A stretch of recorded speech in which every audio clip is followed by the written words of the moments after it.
do it automatically. Okay, so.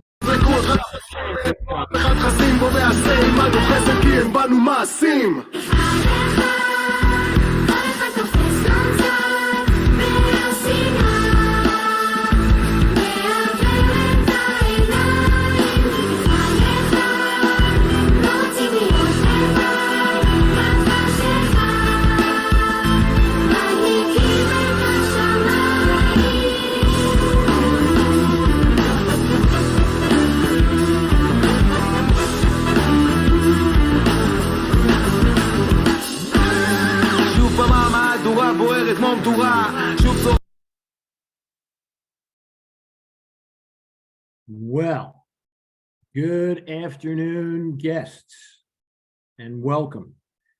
You have all been listening to a new song called Echad Echad by Hadag Nachash that was written with our subject matter in mind. And hopefully you're able to see some of the lyrics in English at the bottom. I'm going to pull one out for you, which maybe we didn't get to. It's a little further in the song, but the stanza goes, I still live here amongst my people. Sometimes it feels like the radical is the norm, and I'm the weirdo. I would argue that every citizen of Israel feels a little bit out of place to some degree in what's been going on lately. And to give us a little perspective and wisdom and insight on that, we have none other than our wonderful, fantastic Westchester Shlicha, Shachar Liran Hanan. Welcome, Shachar. Thank you. Boker Tov. Now, to remind all of you, I, Danny Schultz, on behalf of our Westchester Jewish Council, I'm honored to be introducing our event today. It's part of our very successful WJC Israel Connection series. And for those of you who don't know, the WJC is our umbrella organization representing 135 Jewish groups, schools, synagogues in Westchester, the 8th largest Jewish community in the U.S., totaling over 150,000 citizens. I'm a board member of our organization, chair of our Israel Affairs Committee, and I'm excited to dive into our topic today. And it's, I'll call it just colloquially, Israel, to reform or not to reform. But that's being simplistic. Just before we jump in, I want to give a little background on Shachar. She has been our Shlicha here now for almost 3 years, 2 years plus. 1.5. 1.5. All right. Just before coming to Westchester, Shachar serves as the Director of International Business Development at Shekulot Tov, a leading vocational rehabilitation service provider in Israel. Her journey into the Jewish world began right after her own military duty. She started volunteering for the Jewish Agency, first at Camp Ramah in the Berkshires, and later as a Shlicha in Durban, South Africa. This road led her to an organization many of you are familiar with, Stand With Us, where she was the International Israel Education, she was leading the fellowship program in public diplomacy for students all across Israel. We're going to cut this a little bit short, but just to say that Shachar is still an active officer in IDF reserves, training soldiers and teaching them on the geopolitical background of their combat missions. She has an MBA in social leadership through a joint program of Ben Gurion University and the Mandel Foundation, and earned her BA as a double major in psychology and education, also from Ben Gurion University. And she is married to Elroy, who she met at Camp Ramah about 14 years ago, and they are proud parents of Kerem, who turns 5 today, I believe, Lotem 3, and Menshi the dog. After Shachar and I chat, as is usual, we're going to take questions from you, our studio audience. Please type away in the chat window on Zoom to let us know if you have a question. And now with our remaining 55 minutes, we're going to get going. So Shachar, to start out, like many people here in the U.S. over the last few years, fearful of going to their Thanksgiving tables anyway before there was political discord in the United States. Tell us what Passover is going to be like next week in Israel among families with differing points of view. Very similar to what you just described. I think that one of the worst scenarios we got into following this reform and this last political state that Israel is facing, is that tension and division within the Israeli society that we see getting bigger and bigger every single day. And as you said before, it's not so much of those that supported this government from the first place and those that were opposed, not religious and non-religious, not Ashkenazi and Sephardic. It became much more of a mix. But as those that supported the reform are getting more and more in this support, and those that are opposing are also getting farther. And I can also share that from my personal, in my personal home, this tension exists very significantly. And getting into the holiday of Pesach this way is very difficult. And like us, many households in Israel, and I'm sure here as well. Yeah, no doubt. And look, I would say that we have the holiday of redemption and Exodus upon us. So no better time to have a debate, a different kind of debate in Israeli society than we've really ever seen. One that's very introspective. And to be honest, I don't think the 55 minutes that we had will really do it justice, but we're going to try. So just for context, I know you've got some show and tell for us. Perhaps you can give us a little bit of the context of sort of both sides of the debate, maybe a little bit of the structure around the law. I'm familiar and done quite a bit of reading. We may have some of our participants as well, but let's sort of try to break it down into its simplest form. And just so everybody understands, the subject of constitutional reform in Israel did not come about in January of 2023. This is 20, if not 40 years old. So with that, I will leave it to you, Shahar, and give us some show and tell.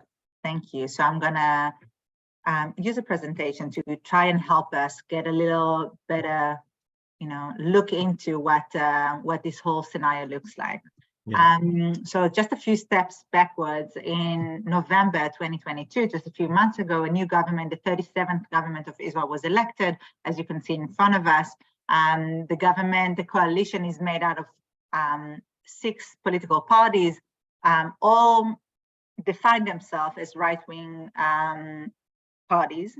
And I'm just going to quickly going to point out a few faces here that some of you might know, but I want to emphasize them. So I imagine most of you know Benjamin Netanyahu, the Prime Minister. The one next to him is Herzog, the President of Israel.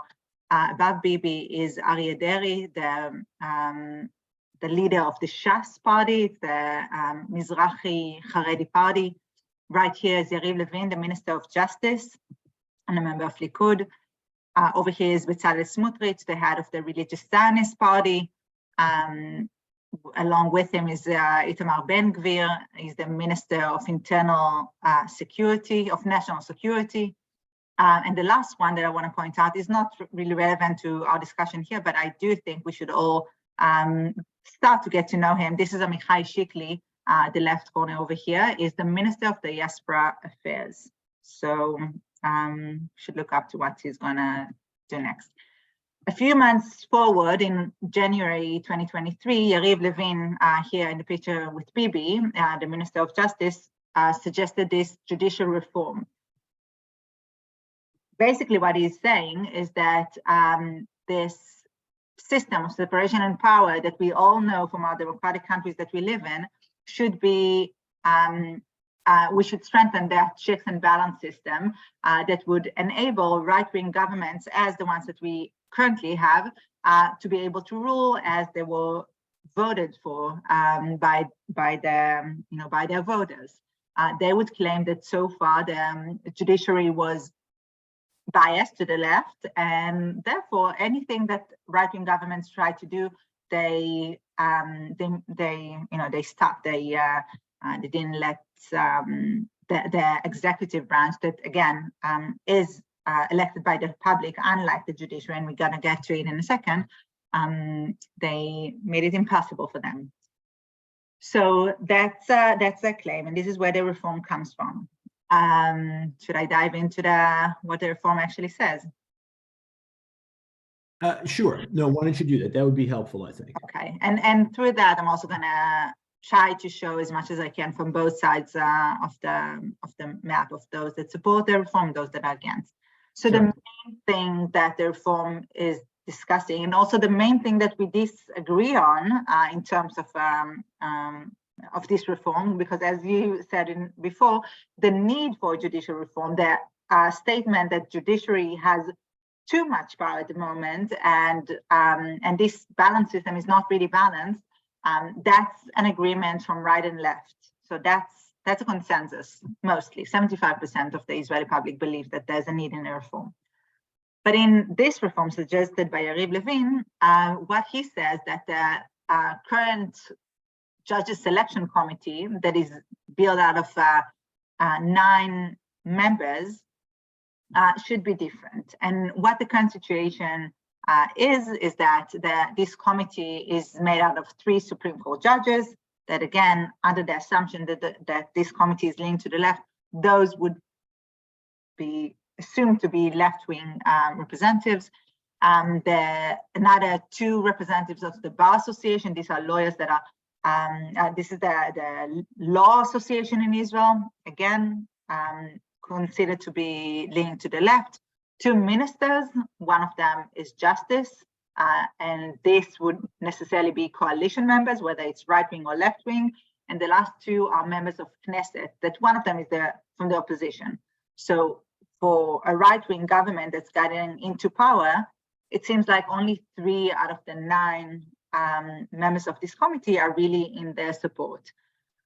In order for this committee to appoint a Supreme Court judge, they need 7 out of 9. So again, for a right-wing coalition, they would claim that this is impossible to really make an influence. What Yariv Levin is suggesting is to increase that committee to 11 members. By the way, those feminine figures that you see here are not really representatives of the state, but maybe kind of a wishful thinking that I wanted to pass on.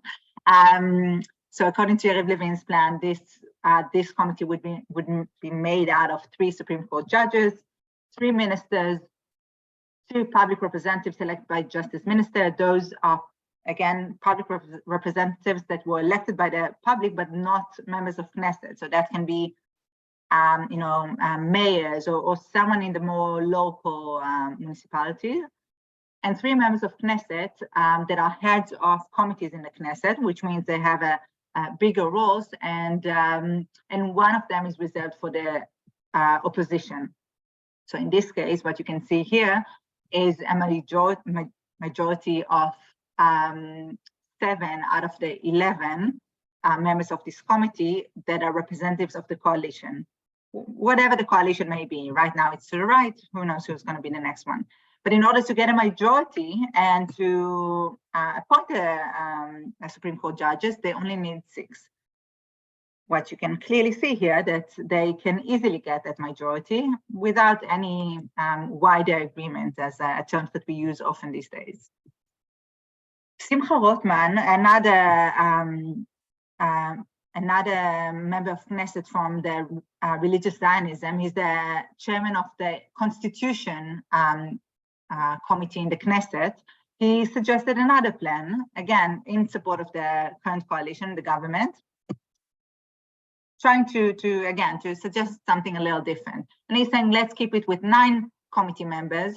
3 of them are Supreme Court judges, again, assuming to be linked to the left. 3 ministers, one of them should be the justice minister, and 3 members of Knesset, that one of them are from the opposition. That brings us to 5 out of the 9. Right, I'm not missing the count. Yeah, 5 out of the 9 that are members of the coalition. And what is the majority that you need to appoint the Supreme Court judge? 5 out of 9. So again, clear majority to the coalition in order to pass any appointment here. For many, many reasons, this is the main disagreement point here in this reform. Clearly, because which point, Shachar, is the main disagreement point? The number needed to appoint, the number of votes to the whole plan of how this committee will be built the out. composition of the membership. Okay. Exactly. This is the argument. The judges committee, that is, again, this is a major role. It's what the judiciary is made out of, right? I mean, that's how big this decision is. And we need to bring into this discussion also the fact that Netanyahu is under trial, and that is also something that many people would say that is the reason for this, one of the reasons for the government to promote. Again, being the main disagreement here, President Herzog came into the discussion, something that he didn't necessarily have to do. That's not necessarily part of his role, but with this very major issue right now, he came into the discussion and tried to suggest an alternative plan. And what Herzog is suggesting is, yes, to enlarge extend the committee to 11 people. 3 of them are Supreme Court judges. 2 are public representatives selected by the justice minister. Again, he's part of the coalition, so therefore that will be his type of people. And 6, sorry, not ministers, but members of Knesset, that 4 of them out of the coalition and 2 are from the opposition. So here you would see a majority of 6 out of the 11. And what the majority that you would need in order to appoint a Supreme Court judge is 7 out of 11. Tachlis saying that what you would need to do is you will have to have a wider agreement than just the coalition in order to appoint a judge. Herzog's plan was suggested a couple of weeks ago. Another alternative plans were offered by different people and consultants, but that was rejected by the coalition. That didn't, that wasn't sufficient for them, and therefore is out of the table. So that's off the table, you're saying? Herzog's plan is off the table. Yes, yes. By the way, I do want to point out that it is fascinating that all of them do, in fact, agree on something. That there should be an odd number of people doing the selecting. I know. Just wanted to point that out. I know that may seem obvious to everybody, but nobody has suggested an even number of. Because you don't want to get a tie. Yeah. Sure. So that's the heavy piece of the reform. Okay, very complicated. There's a lot beyond what I just shared. I'm really trying to make it as simple as we can in this very little we have. Going to the next pieces of the reform. The second one is the override clause. In Israel, we don't have a constitution, as some of you may know. We have the basic laws. These are laws that brought into the table throughout the years. The last one, by the way, is in 2018. The Chok HaLeom, the nation state. Is that the term, right? Yeah, I think it's a good translation. In 2018, and the rest were throughout the years since 1958 until today. These are 13 laws that have a higher status than any other law. In the 90s, Aaron Barak, that used to be the Supreme Court judge, gave them status as if they were a constitution. That's the closest we have to that. So again, to change them, to do anything that would affect them, would be a little harder than to change any other law. That's basically what it says.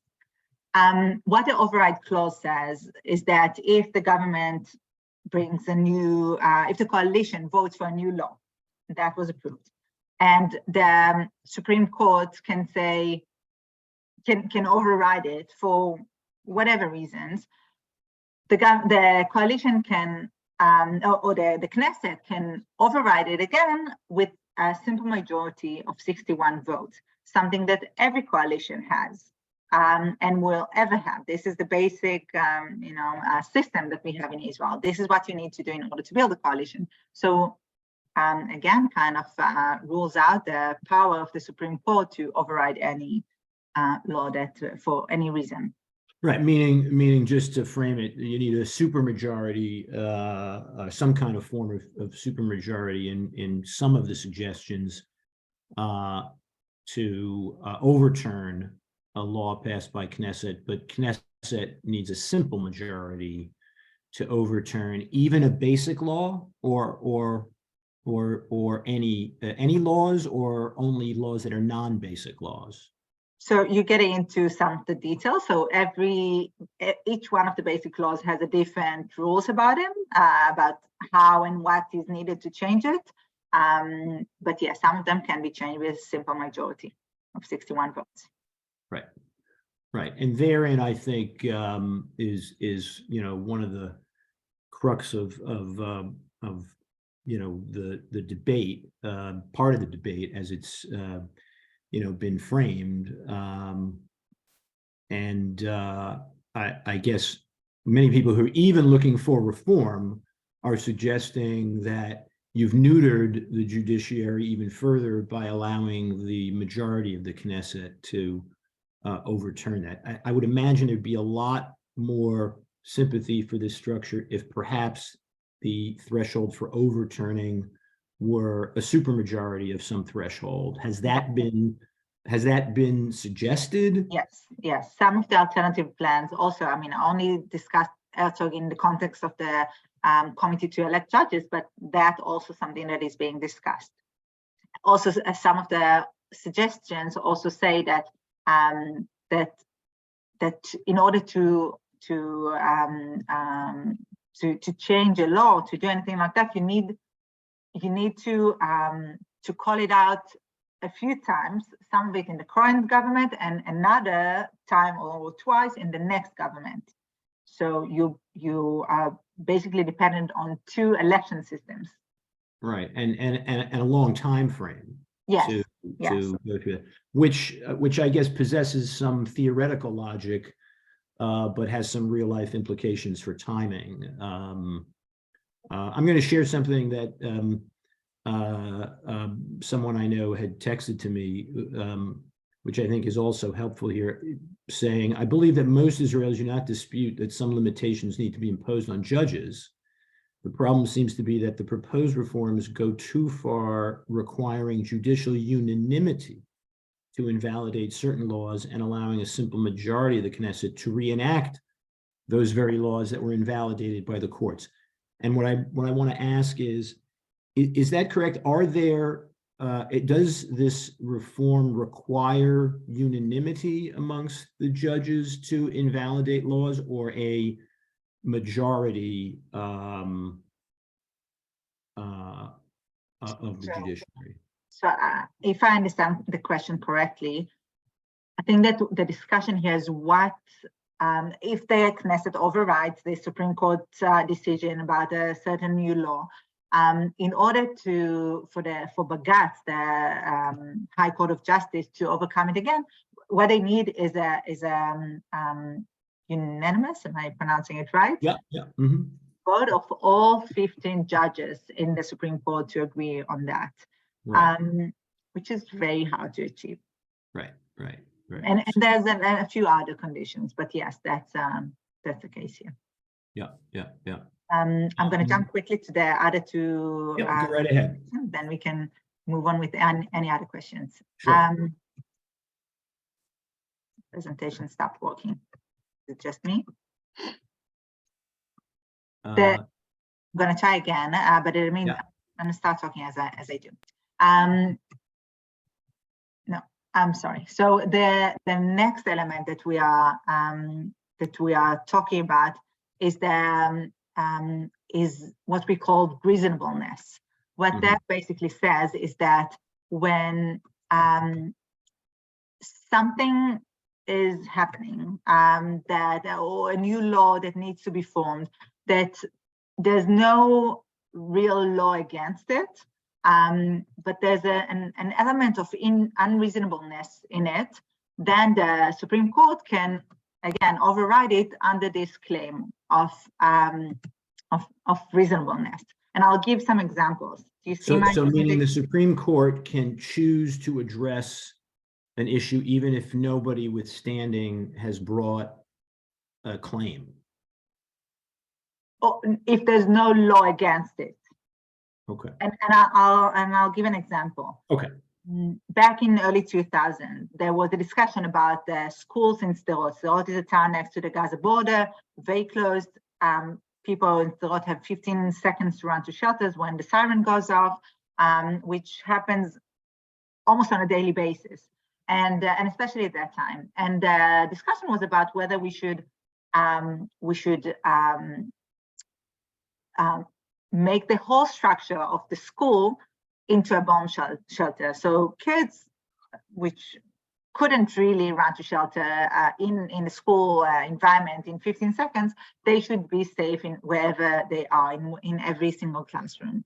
And Ehud Olmert, that was then the prime minister, wasn't thrilled about the idea. This is obviously a very expensive and very complicated thing to do. And the court said that this is unreasonable to leave kids unsheltered in an area and in a situation like this. And basically Ehud Olmert had to back off and do what and create this sheltered schools in Sderot. Another question of reasonableness, I'm sure you heard about Aryeh Deri, the leader of the Shas party. Aryeh Deri was convicted in felony and other criminal acts in the past, and now in this last Knesset, it was voted. His party, I think, got, if I'm not mistaken, 8 seats in the Knesset, which is quite significant, and they became part of the coalition. The court claimed that Aryeh Deri, with his convictions, even though he didn't sit in jail, but that was al tnai, on Condition. probation, if I'm not mistaken. Is that the term? Of only if he'll commit another crime, then he'll be sent to jail. Okay. And for that reason, he cannot serve as a minister. So Aryeh Deri is now a member of Knesset, but not a minister, according to that claim. Also going to present the other side of his voters that said, we want Aryeh Deri to be our leader. We want Aryeh Deri to serve as a minister in our government. That's why we voted for him. And again, significant number of people voted for him. More people voted for Aryeh Deri than they voted for the Labour Party, who's, you know, Ben Gurion and Yitzhak Rabin and many other great leaders that got only 4 seats in this Knesset. Mm. So that's just another example of where the reasonableness element comes to action. And the last element that I'm going to talk about is the government legal advisors. So far, government legal advisors were appointed and were supervised by the judiciary. What this reform says is that, again, this is way too much power for the judiciary, and what needs to be done is for the government to appoint its legal advisors, and that the advisory is only considered to be as a recommendation and not a must, which is again raise some questions and a lot of oppositions. I'm going to stop here. That can, you know, just to explain the reform can be a whole seminar that none of us have the time for. So I'll keep it that simple. Yeah, no, quite right. I have to admit, I thought I understood enough elements, and I have a lot more questions now. We are going to open it up soon to some of the questions in the chat windows, but you know, let's take a step back for a second. Tell us a little bit more about the protests, if you would. I think it certainly took me back, and maybe many others, in terms of the numbers of people that were coming out, and the age and sort of professional background of many people, the different industries that they're in. Again, because this was really a debate over a very important domestic democratic discussion. So maybe you could tell us a little bit more about, you know, what's the situation on the ground and in the street amongst different constituents. Sure. So yeah, since Yariv Levin came out with his offer for the reform, and not just offer, they started to promote it, some of the laws that already passed or in different stages of it, and that brought hundreds and thousands of people in the streets. And just, I mean, imagine 500,000 people in the streets in Israel out of the 9 million people that we are. I don't know the calculation in America standards, but that's huge. That's massive. That's the widest we ever had in Israel. And on a weekly basis, and later on almost a daily basis. And you can see here some of those pictures of Tel Aviv streets are crowded as we never seen before. The picture on the right here is actually my best friend Chen and kids that are going out to the streets on every Saturday night. And I think that's also significant. You know, people my age are often very concentrated on the kids and all their social activism is kind of pushed aside for a few years. And that's a big symbol of this protest these days. You see families, you see young kids, you see babies, you see elderly people. I've seen pictures of 100-year-olds that are going out to the streets saying, we fought for this country. We want to keep it a democracy that we all established here together, hand with hand. As the legislation went through, and by the way, this reform is made out of 141 new laws, so it's obviously work in progress, but some of them are in different stages, as I said. And as the legislation went through, more and more protests came out, and more people came out every week since then. It's 12 or 13 weeks now. They grow every time. And as you said in the beginning, Danny, and that was so important. We see a little bit of a mix. Again, it's not the right against the left anymore. We see other groups that are coming out, and especially I think a main turning point was last Sunday that the Minister of Defense Gallant that called Bibi Netanyahu to suspend the legislation. He was fired for saying that. The reason, but it's important to say, the reason for Gallant's call to suspend the legislation is because a lot of security forces, we see the pilots that are protesting, and the picture on the right, at the top right, is a protest of the Miluimnikim, of the reservists, that saying we are not going on reserve. Pilots are doing reserve duty on a weekly basis. And they're saying we're not doing that anymore. We can't trust this government, and without a check and balance system where the judiciary can really protect us from illegal commands, we are not going to serve that in this army or in this security forces. There's many sub-protests as this. We also see the high-tech protest that is very significant. You know, companies and industries that are pulling out of Israel, pulling out their money and investments from Israel. Israeli business people that are, again, moving their businesses out to other countries. So that obviously has an economical effect on Israel. Another main protest that we see here, and one of the main symbols of this protest that we see these days are the women protests. Women that are saying that this government doesn't represent women that are not even a minority in this country. They are 51% of this country. And they use the handmaid's tale that I'm sure a lot of you know as the symbol of their protest, fighting for democracy, fighting for women's rights.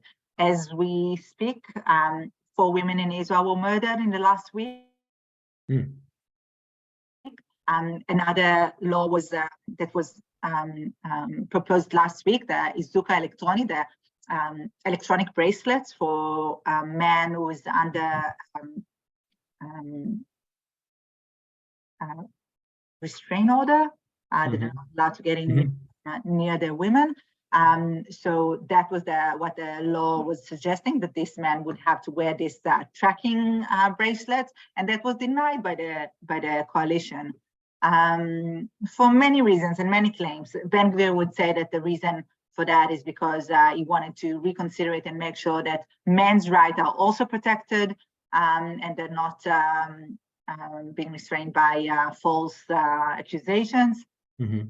Others will say it's just what we call the Shmat Koalitionit, the coalition discipline, that according to some deals that they made when they formed this coalition, for different reasons, they couldn't approve this law right now. Mm-hmm. But that's huge. We see thousands of these handmaid's tales, women across the country, and many more that support them. The red the red t-shirts or dresses are a huge symbol in all of these protests, as well as the Israeli flags that you can see. Right. Do you feel that some of these sort of sub-protests with, I'm not going to call them side agendas because they're agendas that have to do with sort of human rights and standing in the community and in life, that are covered by basic laws, etc. But I mean, are they considered by some people as distractions or off topic? I'm not, and I'm asking out of ignorance, or are they, because people are protesting now, everybody is sort of thin slicing the cause that they want to promote, or are they being viewed as sort of part and parcel of the main debate, I suppose? Again, Danny, this is as far as we got away from each other as we ever been. So clearly, those that support the protest or against the reform will mostly agree with this protest, but the other side would definitely not. It would say that to call this government a dictatorship is just false, and it's just a misuse of this term in order to promote something else. And this is an analogy that we also know from the international perspective of Israel, claiming it to be an apartheid state or others. So this is, I think, something that we see in protests, throughout history and throughout the world. Right. All right, look, let's jump into some questions here, and then we can go back to some of what we had scoped out. So we do have a question here from Harvey Bronstein, and I'll read it verbatim for you to address. Harvey, I don't fully understand the question, but why not 9 Supreme Court judges, all with high quality, proven judicial experience with term limits of, say, 15 years, and approval by 60% of the Knesset, none who have a political agenda? Meaning, and maybe you can let us know, meaning that these would be judges who don't have a political agenda, and of course we don't have term limits here in our Supreme Court, so it's not an easy threshold to get. But by the way, are the appointments life appointments actually as well in Israel for court positions? Yes, until retirement age, unless they resign earlier, and there is an exception when either the Minister of Justice or the Supreme Court President decide to rule out one of them, but then they also need a majority of 7 out of 9 judges to appoint them. Okay, very helpful. How would the members of Knesset who would be on this Judiciary Selection Committee, what is the proposal for how they would be selected? Would they simply be appointed by the opposition coalition and the ruling coalition? So again, this is a question that, according to different proposals, mean different things. But usually it's the Justice Minister that would appoint the people, or approve the ones, even if they're from the opposition. Okay. And of course, very basic question, why doesn't Israel put a constitution in writing? That seems to be the most important to safeguard democracy. I mean, I'll just point out that, there are countries that don't have constitutions. Israel, as we said at the very beginning, has attempted to work on drafting and inculcating laws that are meant to be constitutionally binding, the basic laws, for decades and decades. But it is a good question. What is the feeling? So actually, the call for constitution started from the Megillat Ha'atzmaut, from the Declaration of Independence. What? Sorry. The Declaration of Independence. Exactly. And ever since there was a call to form a constitution.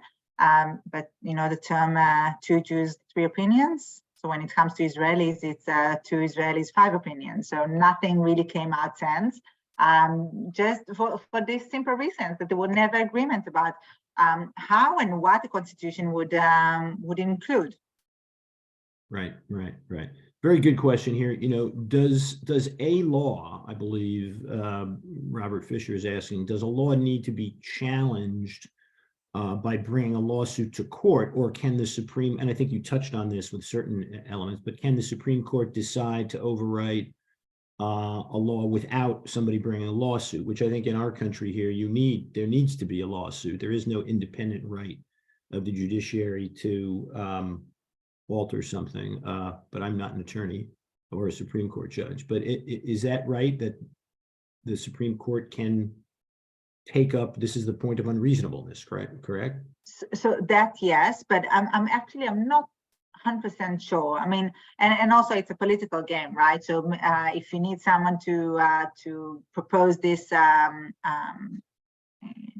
whatever, a new law or an override of a law, then you can always pick one of your members of Knesset to do that, right? I mean, it's not doesn't have to come from the public, it doesn't have to come from a specific site. So regardless, that's an easy process, a basic process. Right.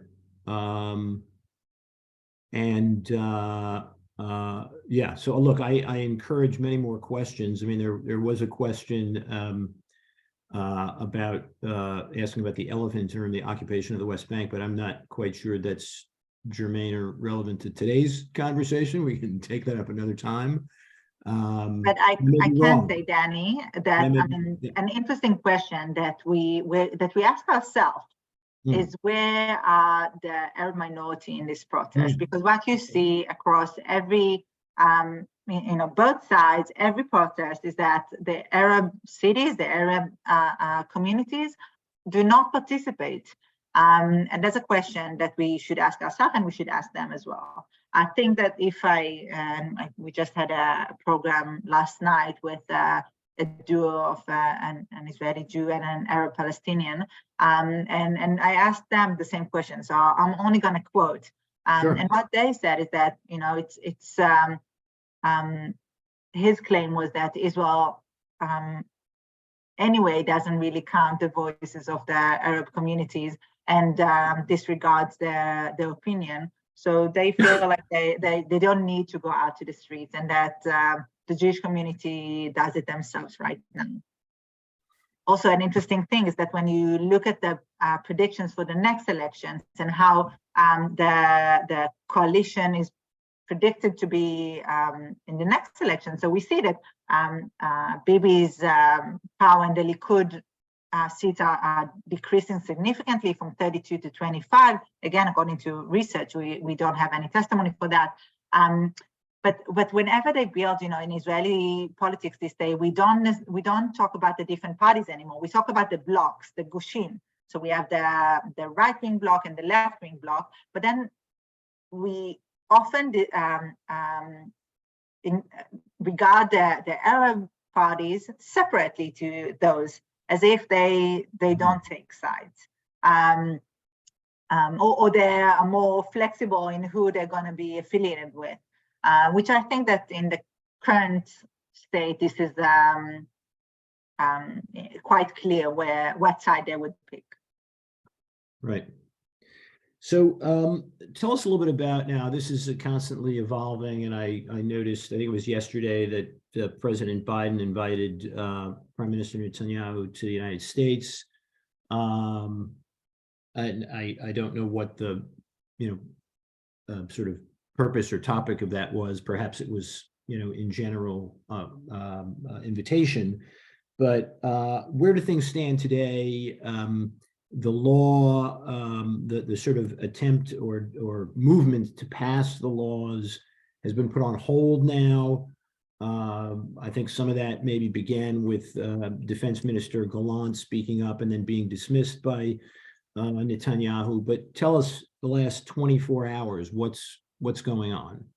Yeah, so you're definitely right. Since Gallant was fired, was dismissed, and the protest really got to a new level. And as I said, included many more groups than just those that voted for the opposition. Then more voices from the coalition started to come up and call Netanyahu to suspend the legislation. And indeed, on Monday or Tuesday, Netanyahu announced that he is suspending the legislation, not stopping it, but only suspending it until the next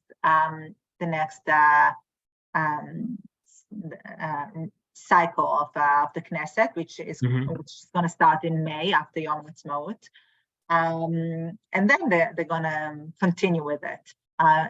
His intention is, at the meantime, to have a dialogue in order to achieve a wider agreement. As I said, this is a main term that we hear again and again, the need for wider agreement beyond just the coalition, in order to create a judicial reform that will benefit this government as well as the next governments, whatever they may be, and at the same time will maintain the democracy that we are, the checks and balance system that we want to have.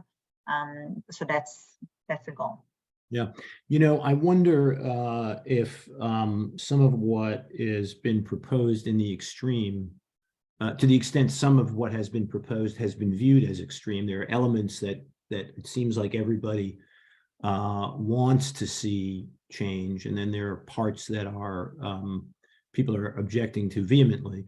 But I wonder if some of this will create what I call the law of unintended consequences, which is some of the people pushing for the most extreme parts of reform, or the elements of reform that are most favorable to the current majority coalition, are going to actually instigate a greater voter turnout and objection at the next election from many people who oppose their views that they haven't seen before.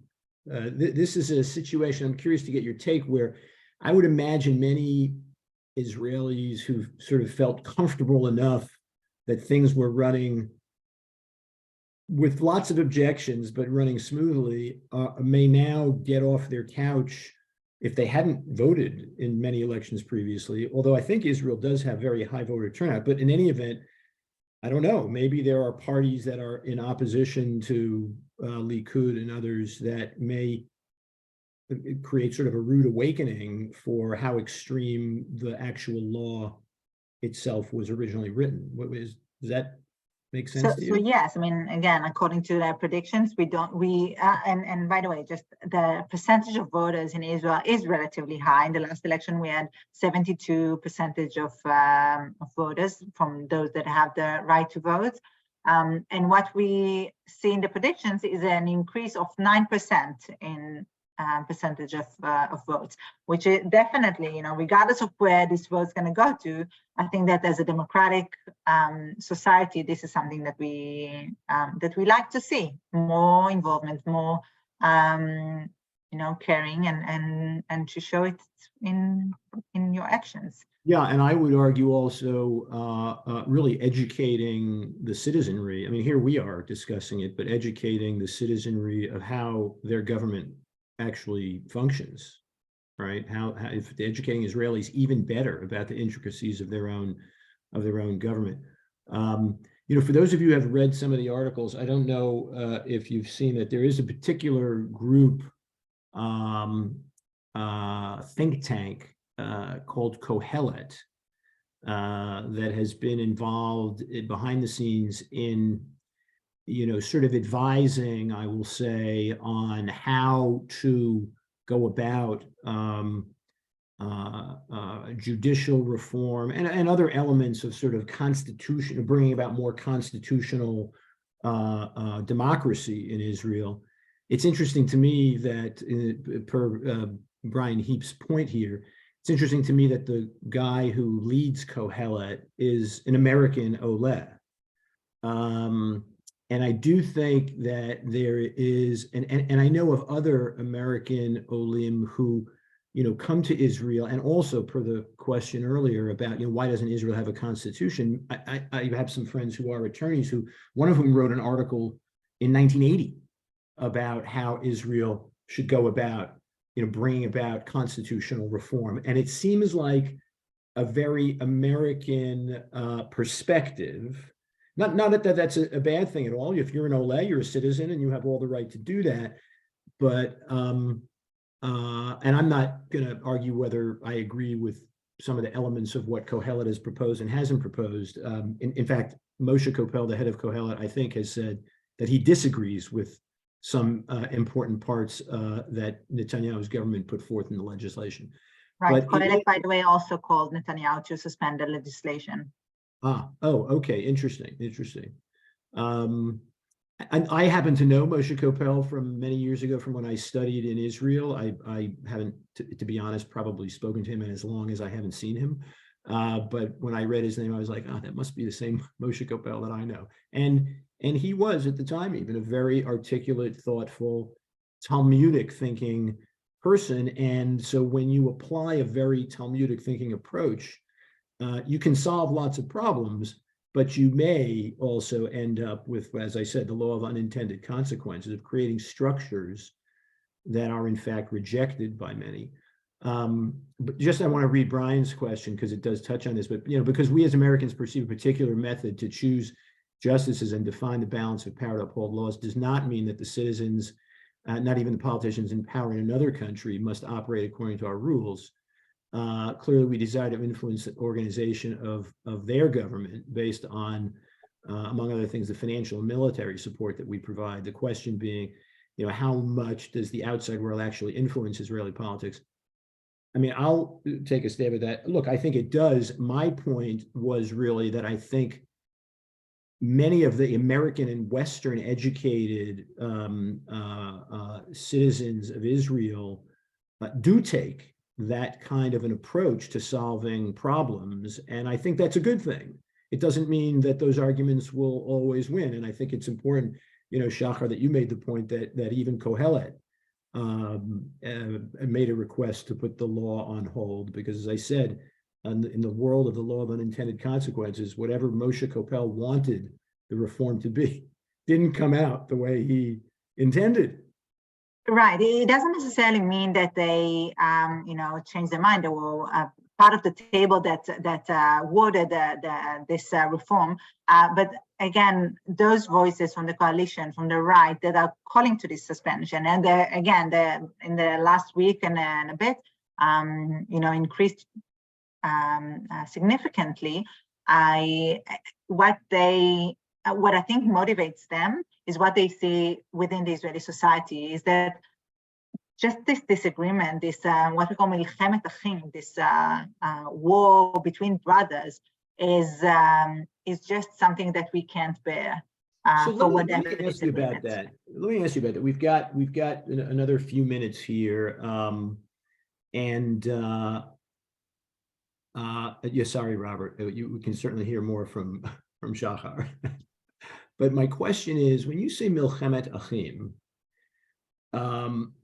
has it really? I heard that, but we haven't risen to a level of milchemet achim, at least the way we sort of think about it in the United States context. What does that really mean? And going back to, again, how families are speaking to each other, and maybe that's a good way to, sort of end things up. But what does that mean, saying milchemet achim? I mean, because that implies people taking up arms. Yeah. So, I mean, again, one of the things that we take pride in is the fact that those protests that we've seen had, for the most part, been very peaceful. You know, we see now in France for the change of retirement age, Paris is on fire, literally. And we don't see that in Israel. That's not the case at all. The protests are, again, very peaceful. There are some minor cases that are getting out of hand, but that's not the rule. And the same from the other side, by the way. We rarely see violence between the two sides. But at the same time, the Milchemet Achim, the war between brothers, is even more, deep and more difficult, because it's kind of underground. It's families that really disconnect and on so many different levels. And as I said, don't want to celebrate Pesach together. Like that's, who can imagine? The Israeli society is so much, is so family oriented, and the family traditions are so important, whether you're religious or not. And to see that, this is just, it breaks our heart, everyone's heart. This is what we see, the voices that we hear more and more, to call for unity, to call for, of love and respect and mutual respect, and to develop that system that will benefit us all from both sides, from all sides. There's no, it's way more than two sides. And yeah, I think that's the case. And if I may add just a few more, points of light in this moment, because as I said, the predictions for the future and the wider involvement of Israelis in the political system and in the Israeli, in social activism as well. That's something that we see very, very strongly. This is also quite an interesting time to have such a big crisis within us, because at the same time, we're celebrating Israel 75 this year. And this is, as much as this celebration is so big and so important to us in Israel, and by the way, here in Westchester as well, this is, this tear among us is something that we, that is just too painful. So we try to create a balance. We try to overcome the challenges and to focus on the future and what we can build. I think this is a crisis that will take us some time to overcome, but definitely a mission that we should all take upon ourselves. And this is the time to connect to Israel, to connect to our to the people of Israel and their pain and their struggles from near and far. No, I absolutely agree. I think if anything, this is a sign of robust, proper democratic discourse, very different from what we see, to your point, in France. And that's why I ask, is Milchemet Achim really the right, the tone of and implication of that phrase is got a much more sinister feel to it. But we have another minute or so. Are sides and families accusing each other of being you're a dictator and or you're promoting and propping up a dictator, and the other argument is you're letting a bunch of snobby liberal judges change laws, and where does the election of the the vote of the people count? But is that Yes, and if I can quote the typical accusation in one word is for one side to be the anarchist and the other side to be the fascist. And these are harsh words. I don't think that any side is going to that extreme. At the end of the day, again, we're all brothers. We're one big family. We are too small of a country and a society in order to let such a division between us happen. And there's a famous song that is being played a lot these days, and some of you may know, by Ehud Manor. It's called "En li eretz acheret." I don't have any other land. Gam im admati bo'eret. Even if my land is burning, Israel is our only home. We don't have anywhere else to be, anywhere else to go. This is our country, and we need to, we need to shape it and to fight for it in order to keep it the land that we all, feel so strongly about, and for our kids that will grow and will build their life in this country, just like we did, and after many generations before us.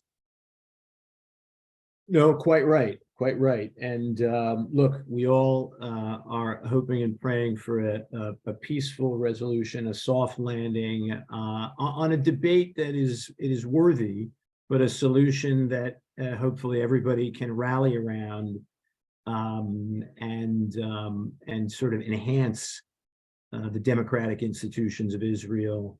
And I think at its core, that's what everybody's hopefully trying to do. But you're right, the slinging of certain types of labels doesn't help in that regard. But anyway, let's hope for a Yetziat Mitzrayim from this predicament. Definitely. And thank you very much, and a Chag Sameach to everybody on the call. This was informative, some great questions. And I think we got to most, if not all. And yes, Dana or Donna, yes, Kohelet is connected to being bankrolled by Susquehanna Capital. That's just a fact. I mean, it doesn't really matter. The guy who runs it is an American Israeli. Moshe Kopel is an Israeli. He lives in Israel. He moved to Israel. He's a professor in Israel. He might have been born here, but so are many Olim. And hopefully we'll have many, many more Olim from here voting in Israeli politics as well. Thank you, Shachar. Chag Sameach to you and to everybody. Chag Sameach.